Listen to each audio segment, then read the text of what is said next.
Epicurean. Today's menu is all about chocolate crackle cookies. They're my kids' favorite cookie, and the holiday season's right around the corner, so they're going to be perfect for your cookie swap. They're a chocolate dough that we roll into balls, we dredge in confectioner's sugar, and when it bakes, it makes all these cracks on the cookie, and inside, it's a chocolate velvety texture that melts in your mouth. You're gonna love these cookies. I can't wait to show you how to make them. Come with me, I'll show you what we're gonna need.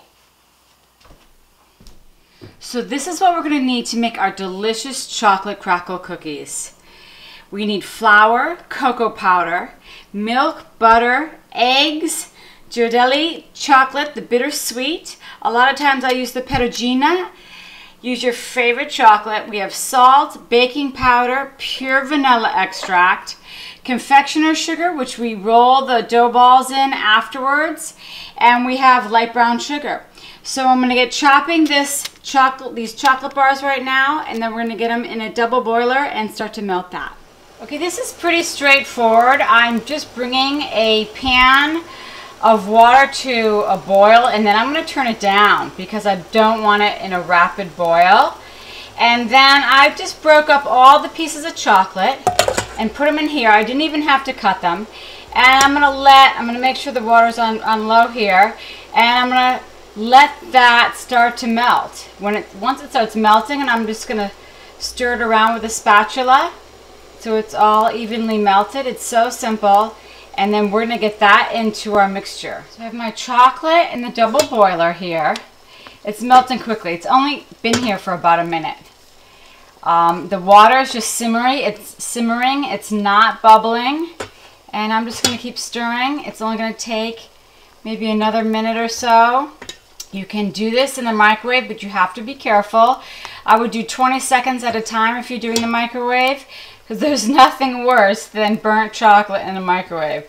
And I would do like 20 seconds each, take it out, stir it, and then back in maybe for another 10 seconds, depending how powerful your microwave is. They're also different. But look at this. It's already almost done, and then the residual heat will just keep melting it once your chunks are small enough. So I'm going to go over and cream our sugar and butter, and then we'll start adding all the other ingredients. These are great cookies because it's a total make ahead, and you know we all love that, especially if you're doing holiday cookies. You get the dough done, you wrap them in discs, put them in the freezer, and then you move on to your next cookie dough. That's really important if you're doing a lot of different cookies for Christmas, say, or for any other holiday, and then boom, you just take them out of the freezer, unwrap them, and there you go. So I'm getting all my dry ingredients, and I'm going to sift this so it's ready when the butter and the sugar gets creamed in our good old mixer here. So we're going to do 2 teaspoons of baking powder right in our strainer here. To sift this, we need a 1/4 teaspoon of salt. Not a lot of ingredients and fuss. Really great in my eyes. That's a great cookie. Alright, so I'm just going to sift this. This way it's ready when our mixture in the mixer is all ready to go. And there's a little bit of cloud of that cocoa powder and the flour. Alright, so that's all done. So I'm going to set that aside. I have my melted chocolate, which looks absolutely delicious. My kids would like to grab a spatula on that one. All right, so now we got our butter. I got my eggs ready, my vanilla ready, and I'm gonna get the butter in the mixer. I want that nice consistency. You don't want it melted. I find that it comes out definitely a different texture between softened room temperature butter and melted butter. So make sure it's room temperature softened. This way you don't have to melt it if you're in a rush or something. And my trick to these cookies is I undercook them about 4 minutes because I like that center just a little softer and just a hint of gooey. Really, really good. Okay, I'm going to turn this on. Right, so the butter and the sugar look beautiful. I'm going to add an egg at a time, the vanilla, And then our 8 ounces of chocolate, which were 2 bars of that bittersweet chocolate. Looking really, really good. A teaspoon of vanilla.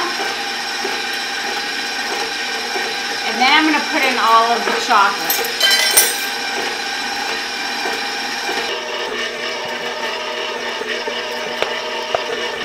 We got the chocolate in there. I'm going to start alternating the flour and the cocoa powder and a little bit of milk. So we're almost done here. I'm going to pour the rest of this in and the rest of the milk. Make sure I get every last drop. Get the milk in there. And then I'm going to turn it up just to give it one good last mix.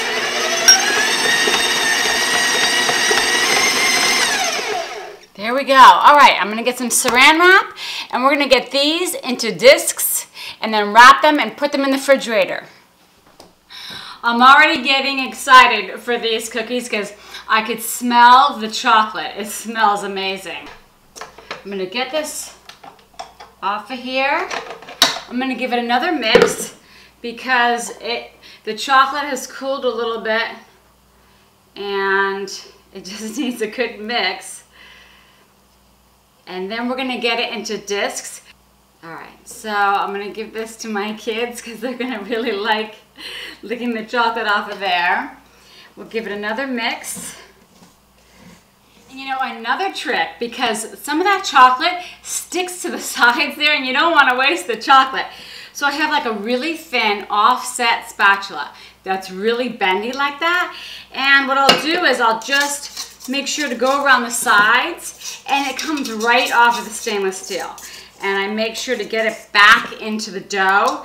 And it doesn't really matter that, you know, if it's little pieces of the dark chocolate because it's gonna melt in the cookie anyway. So you're totally fine. This is a fail-safe recipe, really easy, no worries. All right, so I'm gonna put down a couple of pieces of saran wrap and start making our discs. Got 2 here, and we'll get this chocolate down. It's a really pretty, it's actually like a fluffy dough. And once it chills, it definitely becomes more dense. You're gonna see that. All right, so we got that one down there. Another one here. You know, they don't have to be perfectly even. You're just chilling the dough. So there's no worries. It doesn't have to be exact. All right, so I'm just gonna fold this over. Doesn't have to be perfect. We're just making discs, just like this, okay? One down,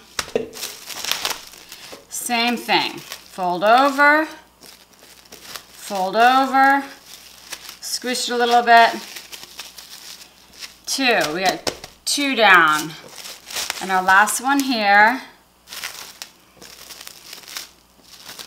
All right, I'm gonna get these into the refrigerator and we're gonna let them chill. They look beautiful, and then we're gonna come back and we're gonna roll them up and get them in this confectioner sugar right here, and we're gonna get them in the oven. Okay, look, it's really simple to do these. We're gonna cut them. I like to have them on a cold surface. You are gonna have to wash your hands though in between about making 7 or so rolls, because it's going to accumulate on the palm of your hand, and then the dough is going to start sticking to your hands and it pulling away from making the actual ball. So it's just a little bit of a process, but watch. So we're going to roll, we're going to dip in here, and then we're going to put them on the tray just like that. And as I sit there, sometimes the confectioner sugar comes off a little bit, so you'll need to re-dip because you really want a good coating on there. So we're gonna roll. But see how my hands are starting to accumulate a little bit of the dough? And so each time I do that, it's a little bit more difficult to roll. So at this point, I'm gonna wash my hands, dry them so they're damp. They don't have to be fully dry. It actually works better if you leave them damp, and then start to roll again. So I got one more in. This is definitely a time to wash your hands because too much of the dough is coming off onto my hands. So I've just washed my hands. They're a little bit damp, and that's when they roll the best. Look how beautiful that is, okay? So after you've washed your hands, you'll probably be able to quickly roll out about 7 of them. Remember to re-dip these if while they're sitting there, sometimes the moisture from the dough seeps through and then you'll lose the coating. See how a little bit of that coating there? So I'm just going to re-roll that. You want it completely white. This way you get a better contrast when they come out of the oven and make that crackle on top. Those are beautiful. All right, re-roll these. We're going to get these 1-inch balls into the oven for 8 minutes. Wow, these look absolutely beautiful. 8 minutes. They look so nice. I'm letting them cool for 5 minutes though on this pan here, just so they can solidify a little bit because they're so hot they're a little bit gooey. And then I'm going to be putting them on this pedestal here, and we're going to be taking them to our party. So I want them to completely cool though before I put them up there. This beautiful pedestal here, usually for pie plates or desserts. And I'm just going to, these cookies are so pretty, and look at the definition you get with the confectioner's sugar and the actual cookie dough, because we re-rolled if we needed to make sure that it kept that distinct line between the crackle and the cookie. You're gonna love this cookie dough for the holidays. These cookies are so delicious. They're chocolatey and velvety in the center. They melt in your mouth. You're gonna love this recipe. The only problem is you might not have any left over for your cookie swap for the holidays because they're gonna go before you get them out the door. You can find the recipe at my website, thetravelingepicurean.com. Have a really great weekend. Ciao!